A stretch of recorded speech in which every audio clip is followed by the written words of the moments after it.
Hej, znaš li da je lijep ahlak zapravo snaga koja nas čini boljima? Ahlak znači lijepo ponašanje. To je način kako razgovaramo s drugima, kako se odnosimo prema roditeljima, učiteljima, prijateljima, ali i prema onima koje ne poznajemo.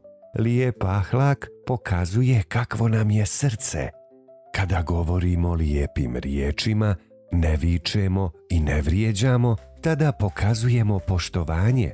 Ako nas neko naljuti, ahlak nas uči da se strpimo i ne uzvraćamo ružnim ponašanjem.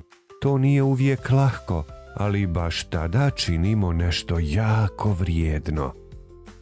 Lijep ahlak se vidi i u malim stvarima, kada se zahvalimo, kada se izvinimo, kada pomognemo nekome bez da nas iko pita. Ako nekog u razredu vidimo ko je tužan, lijep ahlak nas podsjeća da mu priđemo, da ga pitamo kako je i da mu budemo podrška.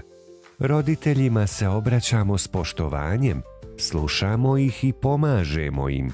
U školi poštujemo učitelje i trudimo se da ne ometamo druge. Na igralištu igramo pošteno, ne varamo i ne ismijavamo one koji su slabiji. Sve je to ahlak.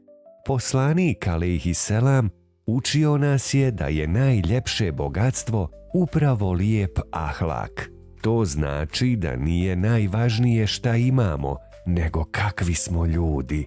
Dijete koje ima lijep ahlak svi vole, rado mu vjeruju i žele biti u njegovom društvu. Svaki put kada odlučimo biti dobri, strpljivi i iskreni, mi jačamo svoj ahlak.